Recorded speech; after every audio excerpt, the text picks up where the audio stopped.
नमस्कार दोस्तों, आप सभी का स्वागत है हमारी इस श्रृंखला भगत सिंह के चंद आखिरी दस्तावेज के 5वें एपिसोड में। पिछले 4 एपिसोड में हमने आपको तमाम तरह के उस दर्शन से वाकिफ कराने की कोशिश की कि क्या शहीद आजम की सोच थी, क्या उनका दर्शन था, क्या उनकी योजना थी और क्या उनकी अपेक्षाएं थी युवा साथियों के लिए। तमाम तरह की बातों से हमने आपको रूबरू कराने की कोशिश की। उनके एक मित्र की पुस्तक की प्रस्तावना लिखते समय जो दर्शन उनके अंदर से निकला, उसके पक्षों से हमने आपको रूबरू कराया। उसके बाद साथी जो उनके थे सुखदेव, उनके प्रति जो उन्होंने पत्र लिखा था, उसमें जो छुपा हुआ दर्शन था उससे भी हमने आपको वाकिफ कराया और हर एक पहलू पर जो मुख्य दर्शन की बात उन्होंने उसमें कही थी उसकी हमने स्पष्ट व्याख्या आप सभी के सामने करने की कोशिश की। उसके बाद जो हमारा अगला एपिसोड था उसमें हमने बताया था कि किस तरह से वो चीज़ों को संयत करना चाहते थे, संतुलन बिठाना चाहते थे, संघर्ष नहीं चाहते थे। वो वहाँ पर समझौते की बात करते हैं, लेकिन वो कहते हैं कि समझौता आत्मसमर्पण नहीं है, समझौता एक मील का पत्थर है। ये सभी एपिसोड हमने आपके सामने रखे और आज जिस एपिसोड के साथ हम आपके सामने आए हैं उसमें एक बात जो महत्वपूर्ण है, जो उन्होंने कही थी कि सत्ता हथियार है। जी हाँ, भगत सिंह जी का साफ तौर पर मानना था कि सत्ता हथियार है। वो अपने साथियों से अक्सर बात करते हुए कहा करते थे कि आज उनके हाथ में है, कल हमारे हाथ में होगी। हथियार नहीं बदलेगा, चलाने वाले हाथ बदल जाएंगे, चलाने वालों के दिमाग बदल जाएंगे। तो ऐसे में हमें अपने आप को संयत करके रखना होगा, हमें अपनी कार्य योजना तैयार करनी होगी।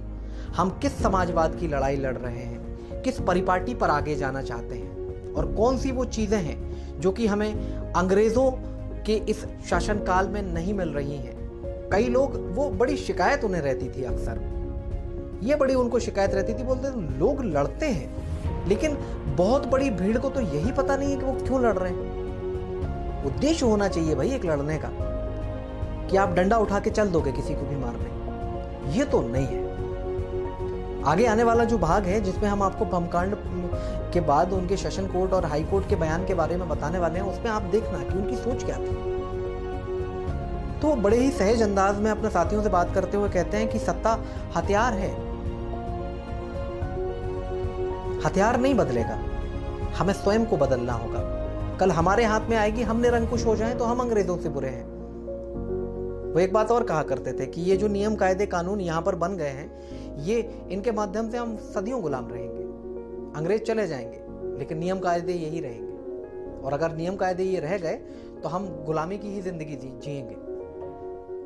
कहा करते थे वो ऐसा।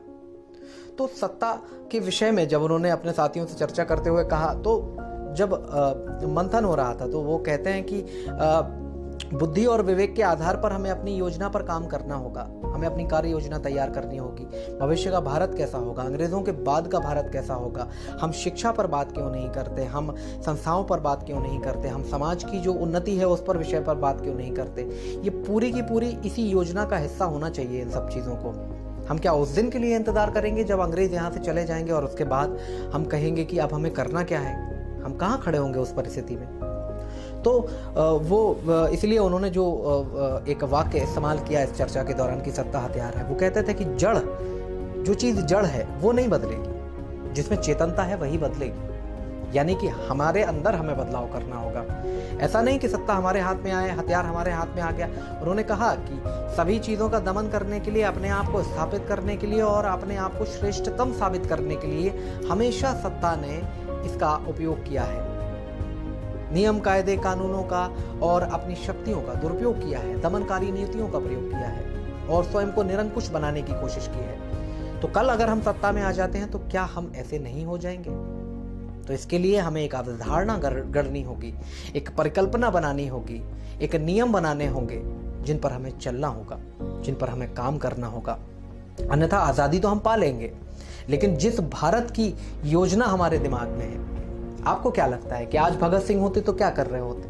भगत सिंह आज भी लड़ रहे होते गरीब और मजलूमों के लिए, उस तबके के लिए जिसकी सुनवाई नहीं होती। आप कहते हो कि काश हम उस दौर में होते। आप आज इस दौर में हैं, तो भगत सिंह जी ने जो कहा था वो आज आप आज भी कर सकते हैं। आप लड़िए लोगों के हितों के लिए, आप दीजिए एक व्यवस्था। हम क्योंकि विद्रोह में विश्वास करते हैं। विद्रोह में कोई रिस्क नहीं है ना।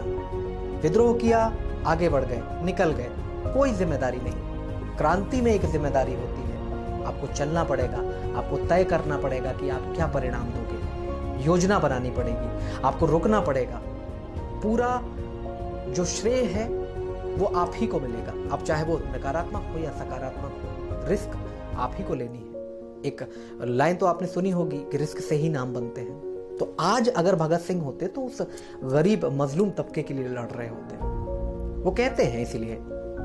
और इस बात में उस पूरी चीज की पूरी व्याख्या हो जाती है कि सत्ता हथियार है। आज हाथ में आई वो निरंकुश हो जाएगा, वो किसी को कुछ नहीं समझता। और उसकी दमनकारी नीतियां जो सत्ता की या सरकार की हैं वो हमेशा जारी रहती हैं। तो हमें आज़ादी के बाद एक ऐसे भारत का निर्माण करना है जिसमें ये सभी व्यवस्थाएं सुनिश्चित की जा सकें, ताकि कोई भूखा ना रहे, कोई अशिक्षित ना रहे, किसी के पास ऐसा ना हो कि वो घर ना हो, या किसी के पास रोटी ना हो, या किसी के पास मकान ना हो, किसी के पास रोजगार ना हो। इन सभी पहलुओं पर चर्चा करनी होगी।